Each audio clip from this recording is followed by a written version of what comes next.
Halo sahabat Kenari, saat ini saya sedang berada di showroom Kenari Jaya Cabang Fatmawati. Selamat datang dalam program Kunci, kutipan cerita inspiratif bersama saya, Poni Janriau.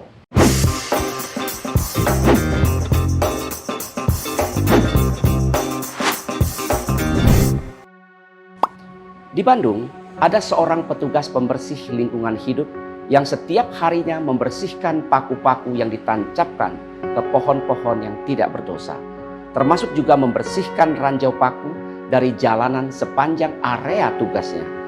Dia mengerjakan itu seolah tanpa mengharapkan tatapan simpatik ataupun apresiasi dari siapapun.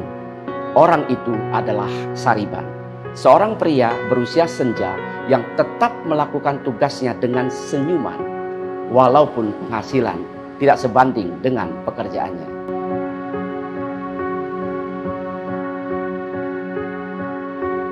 Di Belitung, sekarang Bangka Belitung, ada kisah seorang guru yang berhati tulus dan mulia dalam mengajar murid-muridnya dengan fasilitas sekolah seadanya. Ia tidak pernah mengeluh walaupun berpeluh ketika mengajar.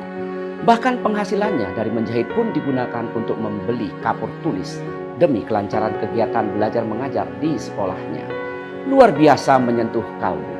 Dialah Ibu Muslimah, sang guru sekolah dasar Muhammadiyah yang kini bangga menatap anak-anaknya berhasil dan berdaya guna buat bangsa dan negara. Kedua tokoh di atas, Pak Sariban dan Ibu Muslimah, adalah contoh nyata tentang betapa kehidupan itu seyogianya dibuat bermakna untuk sesama. Tidak ada kebahagiaan dan kelebihan yang disimpan demi kenikmatan sendiri. Semua dibagi seolah itulah anugerah ilahi yang tidak boleh berhenti dalam stasiun hati insani. Semakin ia dibagi, semakin hati bertumbuh dan berkembang demi kehidupan hakiki di masa kini dan nanti. Kedua tokoh itu telah memberikan contoh bagaimana hidup itu harus dimuliakan. Itulah pemulihan hidup sesungguhnya. Bukankah dengan berbagi apa yang dimiliki secara tidak langsung akan menjalankan fungsi nurani sebagaimana mestinya? Kekayaan nurani akan terus bertambah, bukan berkurang, karena ia bukan materi yang semakin menipis ketika dibagi.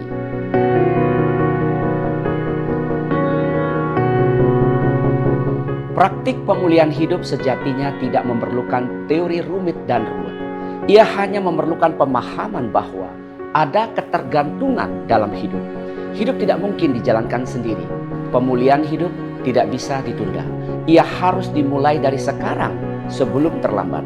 Ia tidak memerlukan modal materi berlebih. Ia hanya memerlukan sebuah ketulusan dan keikhlasan hati. Ia hanya butuh kerelaan dan pelepasan kemelekatan atas apa yang dimiliki untuk boleh juga dinikmati oleh orang lain.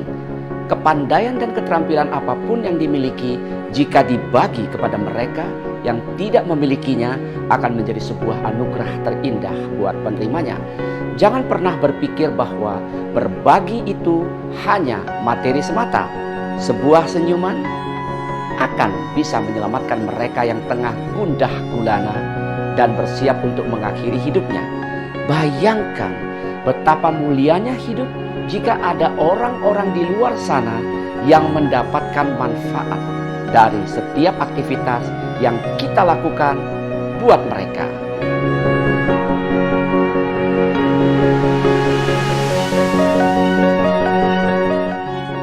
Akhirnya, mari kita renungkan hakikat kehidupan ini sesungguhnya melalui kisah Zen berikut.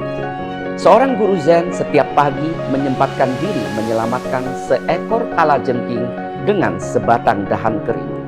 Setiap kali ia berhasil memindahkan kalajengking itu dari kolam air ke tempat kering, setiap kali pula ia disengat oleh serangga itu. Berkali-kali kejadian serupa terjadi, seorang murid pun heran dan tidak mengerti serta tidak sabar melihat praktik sang guru. Dengan berani ia pun bertanya, "Guru, mengapa Anda terus-menerus menyelamatkan kalajengking itu? Padahal setiap kali usaha itu dilakukan, jari guru pasti disengat oleh serangga yang tidak tahu berterima kasih itu." Sambil tersenyum, sang guru pun menjawab, "Karena menyelamatkan adalah hakikat hidupku. Terima kasih Kenari Jaya telah menghadirkan saya di episode kunci kutipan cerita inspiratif kali ini. Nantikan episode-episode selanjutnya. Semoga bermanfaat. Ingat kunci, ingat Kenari Jaya. Salam mantap.